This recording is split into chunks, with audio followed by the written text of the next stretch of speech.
ადამიანის ღვაწლი ღვაწლს ემატება და გროვდება. გროვდება, როგორც მატერიალური სიმდიდრე გროვდება, როგორც პროფესიული უნარჩვევები გროვდება, ინტელექტუალური ბაზა გროვდება ადამიანში, ასევე გროვდება სულიერიც.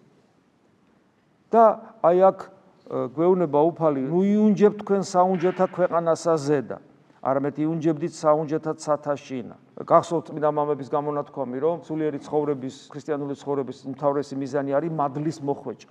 ეს მადლის მოხვეჭა ცოტა ტექნიკური ტერმინია და ვერ ასახავს იმ არსს, რაზეა საუბარი და ადვილი გასაგები არ არის, იმიტომ რომ მადლი ეს რაღაცა უპიროვნო ენერგია კი არ არის, ელექტროენერგიასავით, რომელსაც თქვა აკუმულატორში რო იმუხტება.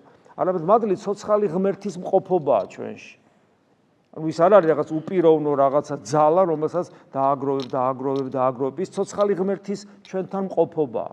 მაგრამ აი ჩვენთვის რაღაც ტექნიკური ტერმინია შექმნილი ესე წმინდა მამების მიერ, იმისათვის რომ რაღაც გასაგები იყოს უფრო ანუ ყოველ შემთხვევაში ამით გვეუბნებია, რომ შენ რო იღწვი ღვთის წინაშე გულწრფელად და უანგაროდ და როცა მთავარი შენთვის ღმერთია, ღმერთი განიჭებს საღვთო ენერგიას, რომელსაც გიტოვებს შენი სულიერი ცხოვრების და შენი სიმდაბლის, რაც ყველაზე მნიშვნელოვანია შესაბამისად, შენი თავგანწირვის შესაბამისად, შენი უანგარობის შესაბამისად.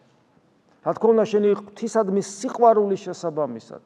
და მე ღვაწლს რო აგრძელებ, იმას რაც მოქცა კი აღარ გართმევს, იმას კიდევ გიმატებს, ანუ მეტი კავშირი გაქვს ღმერთთან, მეტი გამოცდილება გაქვს ღმერთთან, მეტად გძნობ ღმერთის შენთან ყოფობას, ანუ მეტად მადლმოსილი ხდები. ამას ნიშნავს, რომ ესე იგი იუნჯებთ, ანუ გიგროვდება ეს მადლი. ოღონდ კიდევ ვიმეორებ, ეს არის ღმერთთან უფრო მეტი და მეტი მჭიდრო ურთიერთობა და არა რაღაცა უპიროვნო ენერგიის დაგროვება.